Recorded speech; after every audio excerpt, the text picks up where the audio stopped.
the web to get you the best stories, and I have found one, folks.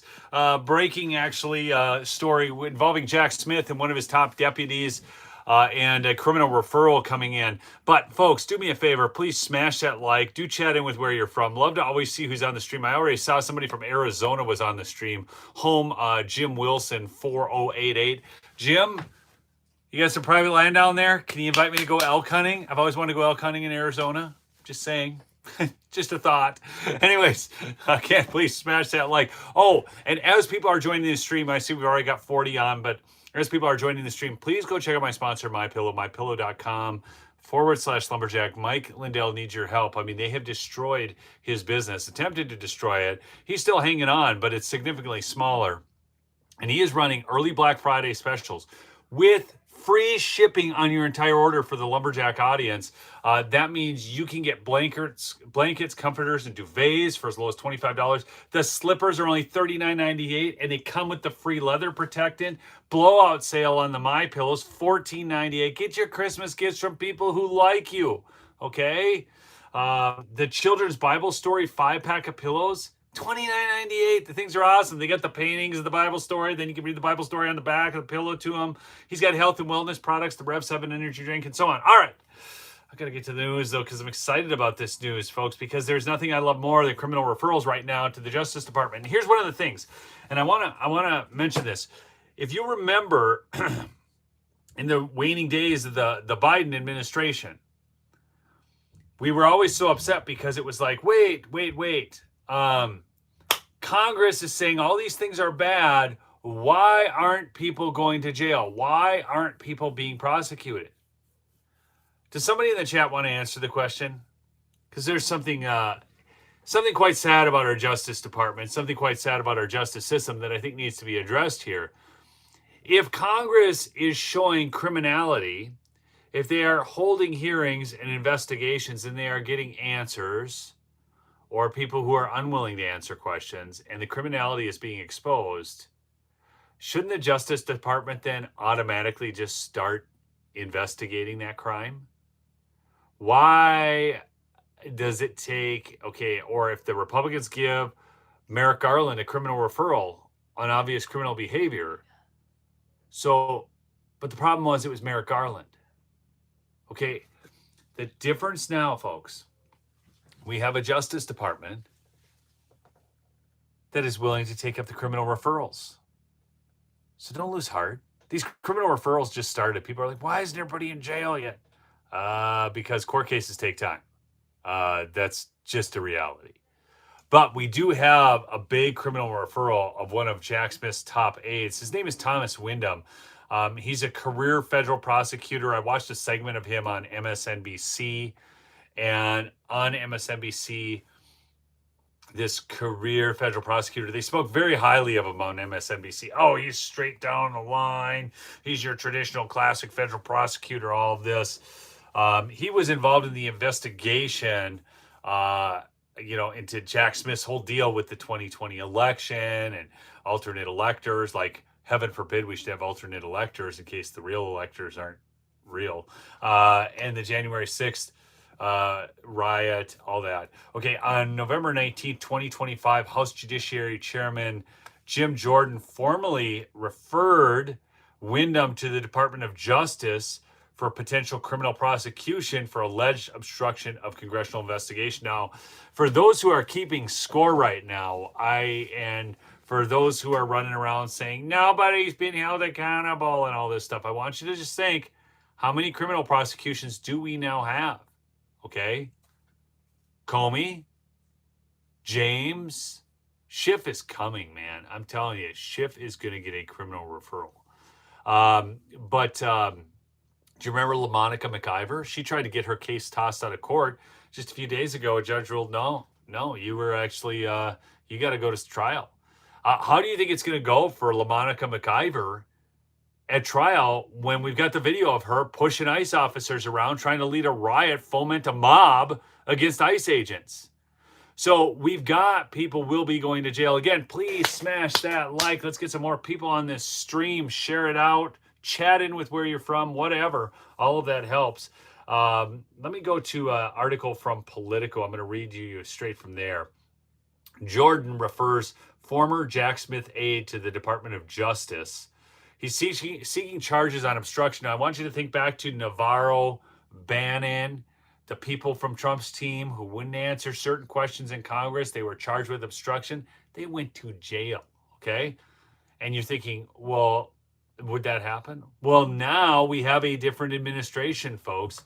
It's sad that this is also political because I thought no one was above the law, right? Isn't that what Democrats always tell us? No one's above the law.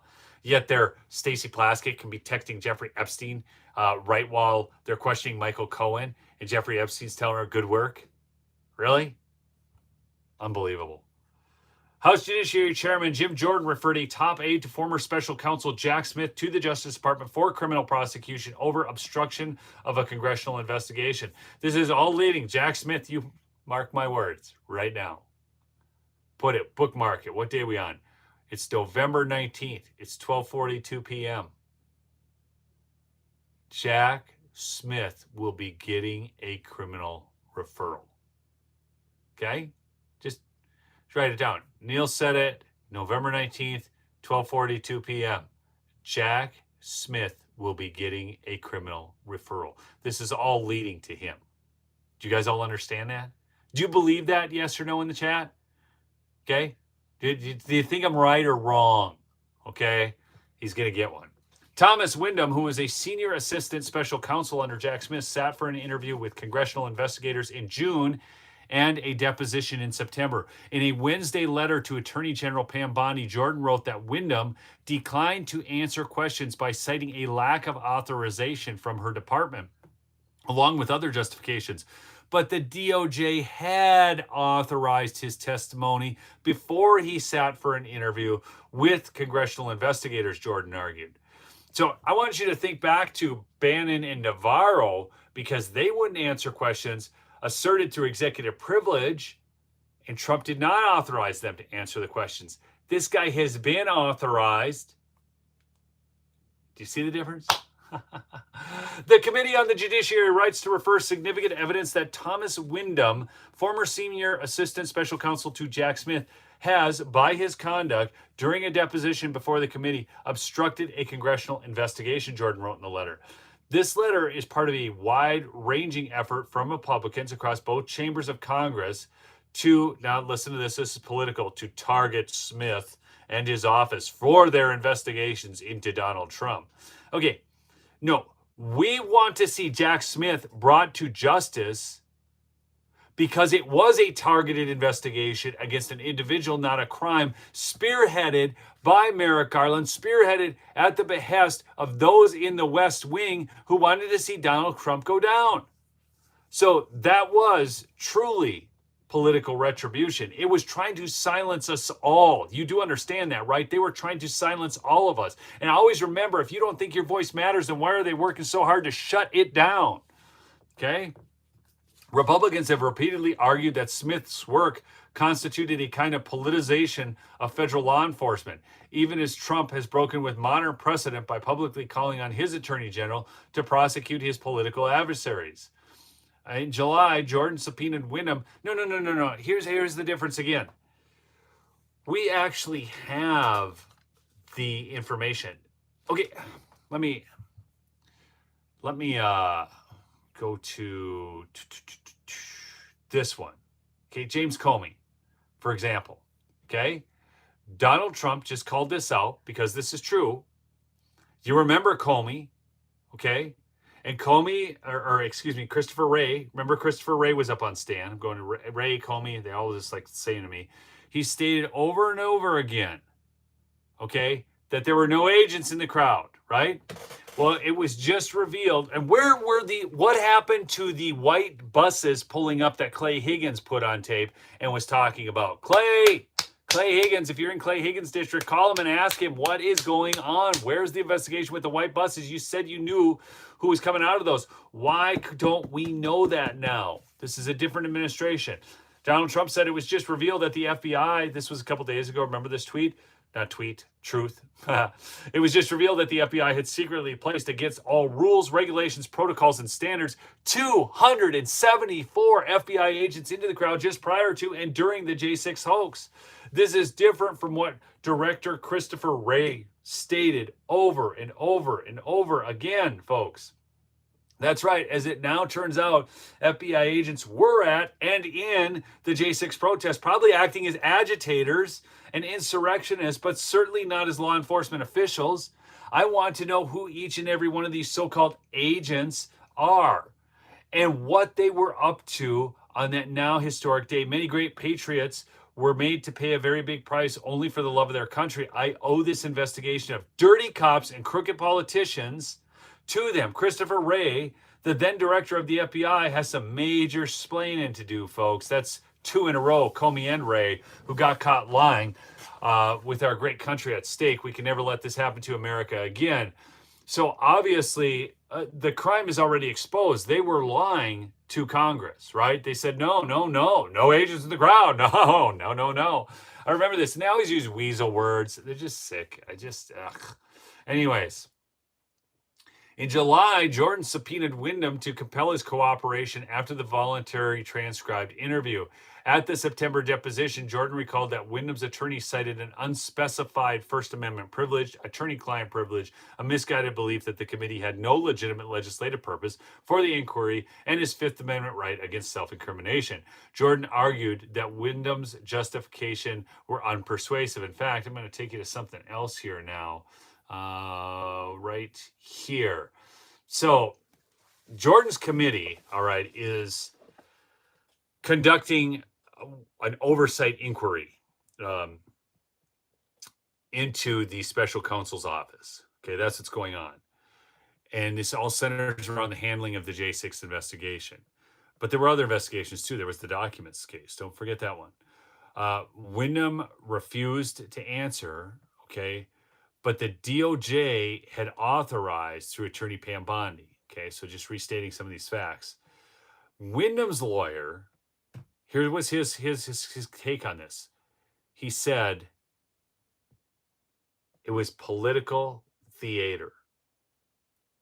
The Windom's lawyer has accused the Republican-led committee of engaging in political theater. Political theater? Do you know what's political theater? Do you know how much, folks, that you, the taxpayer, paid to show political theater for the January 6th Unselect Committee? That's right. They actually had TV producers in there. Does anybody remember this? They made a made-for-TV kind of thing, and they tried to wow you with production value, and Nancy Pelosi, her daughter, is involved in that stuff. And they had other people in there, though, as well, and they wanted to make it a production. That's political theater. A DOJ spokesperson stated the department is in receipt of the letter and, consistent with policy, does not comment on active or potential investigations. We share the chairman's concerns and will continue to ensure that justice is applied fairly and equally to all Americans. So what questions did he refuse to answer? That was the knowledge of an early investigative proposal. So there were questions about the February 2021 proposal that another prosecutor, J.P. Cooney, brought to the FBI to investigate President Donald Trump and individuals in his circle. Another one was interactions with the J6 Select Committee. This is very important because Jack Smith and Fani Willis, well, you guys remember Fani Willis and Nathan Wade, they were showing up at the White House and they were actually having discussions with the January 6th committee. Yeah. So the whole thing stunk to high heaven. They were colluding against Donald Trump, trying to pin anything on him. They were investigating the person, not the crime. That's the big problem. Surveillance of members of Congress. He didn't want to talk about that, remember? Information concerning the surveillance of Representative Scott Perry and the seizures of his cell phone. By the way, I interviewed Scott Perry while I was out for the inauguration. He's a Republican out of Pennsylvania. And how many other members of Congress were investigated. He didn't want to answer that question. Willard Hotel Communications. So here's the thing. Jordan is at the point now where he wants to see this guy spend time behind bars like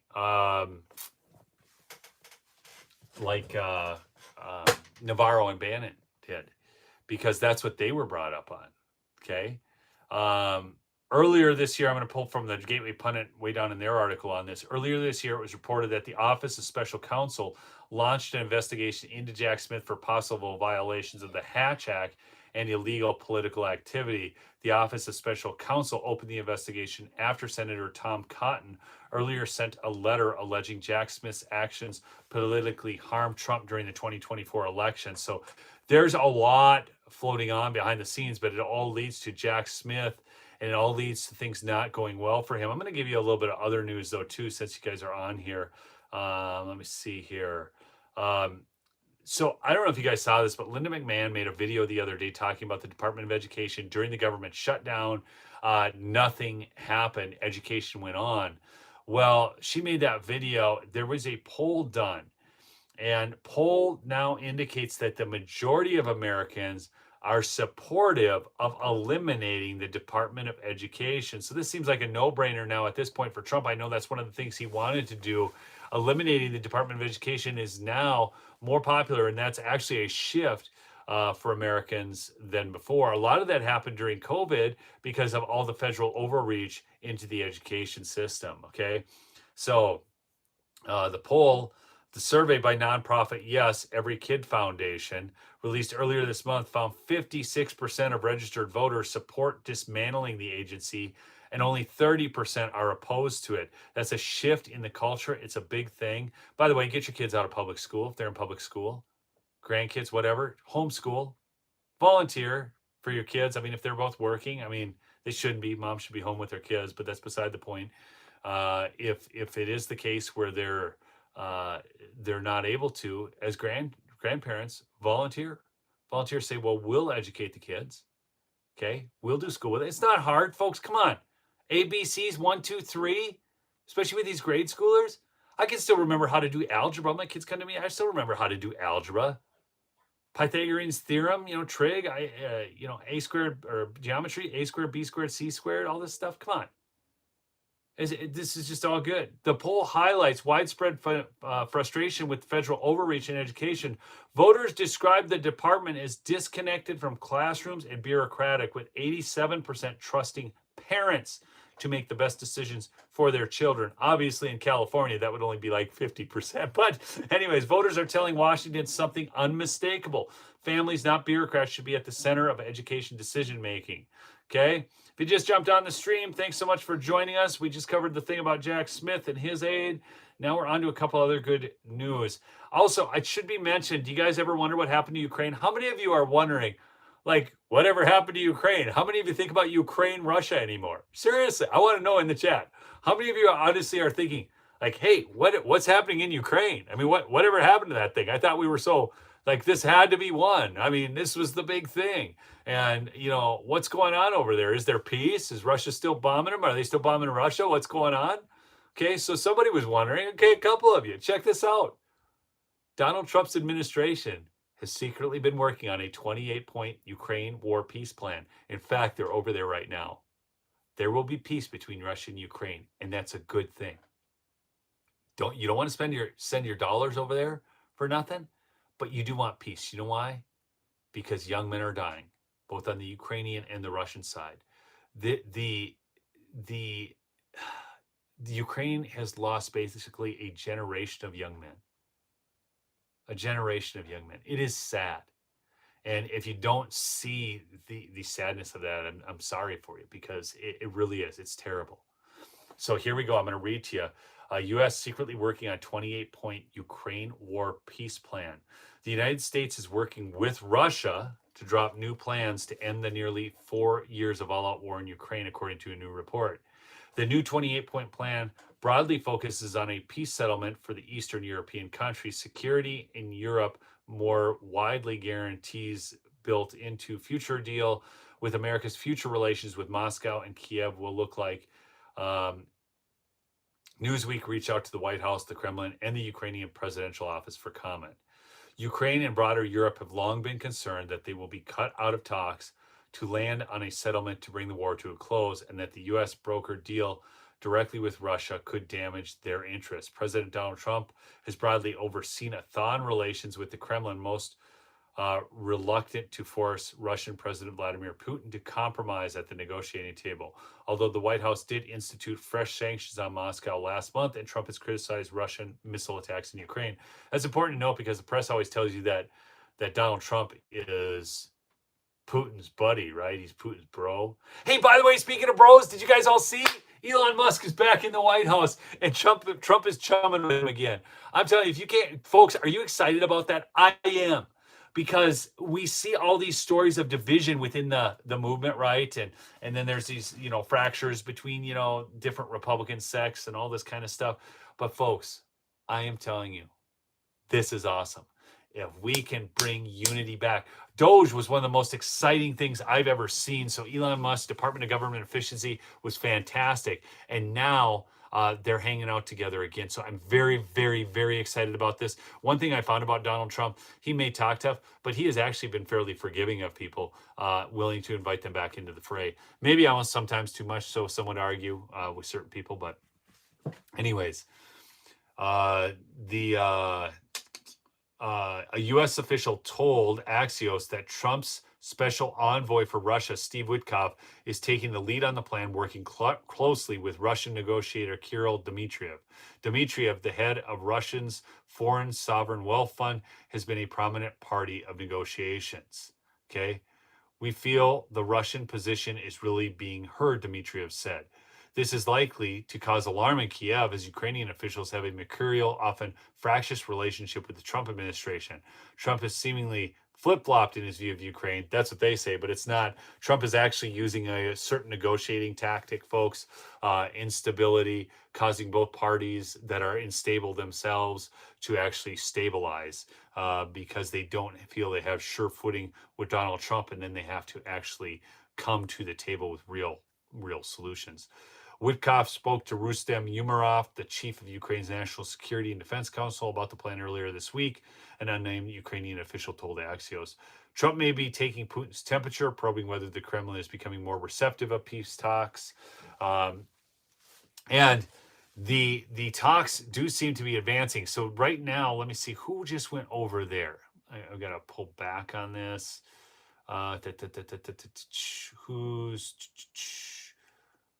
Who is it who is going over there right now? Somebody else. It wasn't just Steve Witkoff. Oh, here we go. Army Secretary Dan Driscoll and a top-level Pentagon delegation arrived this morning in Ukraine on a fact-finding mission to meet with Ukrainian officials and discuss efforts to end the war. So that has begun in earnest. I think we will see an end of that. And I want to remind you, for all that the Jack Smith sycophantic suck-ups are telling you about the Trump case and about how he's targeting them, I'm going to bring you back to February 12th of 2025. Jack Smith withheld impeachment records from Trump's defense team. Do you guys all remember this? In response to questioning from Chairman Chuck Grassley this morning, Deputy Attorney General nominee Todd Blanche confirmed Jack Smith withheld relevant impeachment records from defense counsel during one of his criminal cases against President Trump, including records Grassley recently released proving the Smith Elector case was generated by an anti-Trump FBI agent acting in violation of FBI protocol. Withholding impeachment evidence from defense counsel prevents the defendant from raising a complete defense and performing full and complete questioning of the witnesses. That happened. Okay, that was discovered back in February. Remember, everything that the Democrats, that's why we call them projectocrats, everything the Democrats say that Trump is doing or the people in Trump's administration are doing is because they're doing it. Again, please smash that like. Do check out, folks, I'm serious. Go check out the early Black Friday deals at MyPillow, mypillow.com/lumberjack. You can also call the 800 number at 1-800-568-2865. I'm making an order today. I'm going to have some new product I will show you. But the blankets, as low as $25, folks. I mean, just great deals over there. That mattress topper he's got with 10,000 pressure points, to help you get a better night's sleep. All right. Montana's here. Okay. So, folks, give me just a second here with Mr. Montana or Mrs. Montana. I want to fill my elk tag in Montana. I have had a rough time of it. Do you have private land with some elk on it? because I'm telling you, I have hunted public land hard this year. I did get close a couple times, but that was archery hunting and I couldn't close the deal. Fairly close, just on tracks during rifle season, but again, crossed onto public land or private land from the public. So if anybody's got some land in Montana and wants to invite your humble host, Neil Johnson, out, I'll even just shoot a cow elk if you're really protective of your bull elk. Okay. But I just like elk meat. Anyways, so folks, again, do me a favor. Please do smash that like button on your way out. And it's great. The noose is tightening on all these people. Letitia James is trying to get her case dismissed. Comey is trying to get his case dismissed. And I'll give you one bit of bad news. I'm just going to do it. God darn it. I hate doing this. But it just... So it appears there was a mistake made in the filing with the Comey indictment.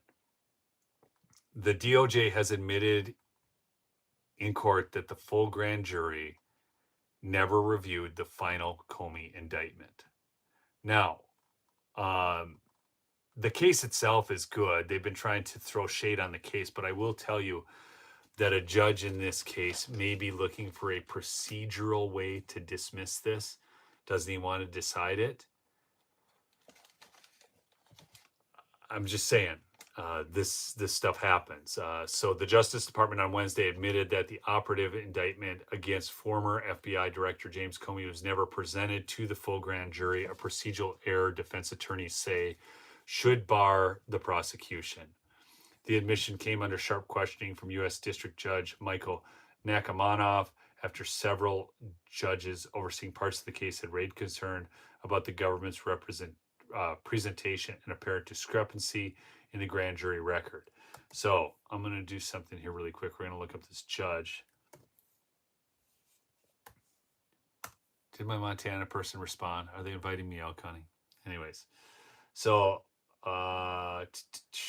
so he's Eastern District of Virginia. Who appointed him? Appointed by Joe Biden.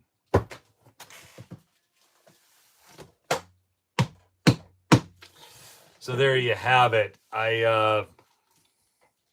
Shoot.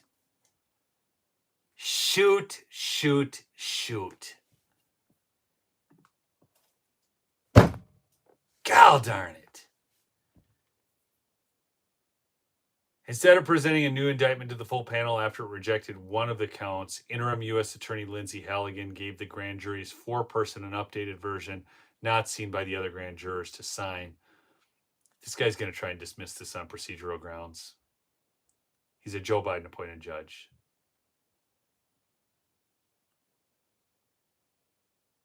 Dang it. The judge called Halligan to the lectern to answer additional questions, and she was the only prosecutor who made the government's case to grand jurors for an indictment. Am I correct? The judge began. No, you're not, Halligan interrupted, clasping her wrists behind her back.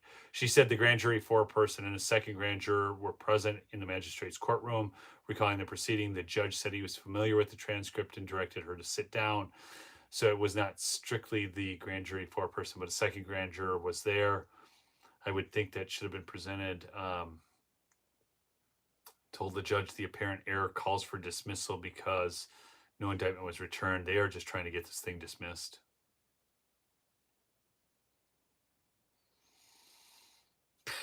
The judge made no immediate ruling, but ordered prosecutors to address the matter in court filings by the end of business hours Wednesday. So that is going to happen today. We're probably going to see a ruling on that very soon. This is really interesting, though. I want to bring you to a point further down in the I still haven't seen the Montana person's answer. I'm too busy reading this, getting frustrated. Though the narrative of Trump's retribution campaign against his political enemies has become pervasive, Nakamanov must decide whether Comey was unfairly singled out or his charges should be dropped. But this is what's interesting about it. Comey, an outspoken critic of the president since leaving his first administration, contends that Trump's personal spite was the impetus of a two-count indictment stemming from 2020 testimony he gave Congress, brought just days before the statute of limitations was set to expire. So, and then he goes on, as proof of the deep-seated rivalry, Comey pointed to a 60 60-page record of grouses and gripes between him and Trump in the media and online, spanning nearly a decade. Exactly. So if Comey wants to say that Trump is doing this out of spite, then you could easily say that Comey was doing it out of spite. So I don't think that stands, and I actually think he hurts the case by doing that, by saying, hey, here's the 60-page record of all these gripes that I had with Trump and he had with me. Do you guys see what I'm saying here? I mean, obviously, if you're going to say, oh, well, Trump was the bad guy and he was doing this thing, okay, why are you pointing out a 60-page record of the tit for tat going back for 10 years? Okay. The Justice Department has urged Nackimoff to reject Comey's bid to dismiss the case, contending that to do so would risk impairing a core executive function. In response to his motion, prosecutors said Comey used news reports, social media posts, and speculation to weave a tale of constitutional violations. And that's the thing. I mean, you know, Comey was relying on PP tape hoaxes and crap like that. It's absolutely disgusting. West Virginia guy, mine got deleted every time I say something on a live chat, even if I just say good morning. Wow, people, you haven't. What? Nick Mo Cedar is on again? I am telling you what, folks, you got to go subscribe to Nicky Mo. Nick, put your channel in the chat. Well, somebody, one of my mods put it here. I'd had to bring it up here. Let me just, I'm subscribed to Nick's channel. Nick's got a great YouTube channel, folks. Let's see here. YouTube. I just go to my subscriptions. I will tell you the exact Nick Mo Cedar. Oh, it's just at Nick Mo Cedar. So his channel is just at Nick Mo Cedar. Mo Cedar is Moseder. Anyways, go give him a sub. Nick's got great commentary, great thoughts. He's worth listening to. But just make sure you use promo code Lumberjack when you're ordering from My Pillow. Not that Nicky Mo crap or whatever it is. Nick, having fun with you now. He's got a pillow code too. So no, you order from whoever you want, but go give Mike Lindell some business, because I'm telling you what, he has done the Lord's work. He has not backed off the fight. So yeah, I love y'all. I do. I love this country. I love the people of this country, even the people I disagree with. Father God, I just pray that you shine a light in the darkness. Bring forth truth to our eyes. In Jesus' name, amen. So, anyways, folks, keep fighting the good fight. Stay true to the cause, all right? I love y'all. Peace out.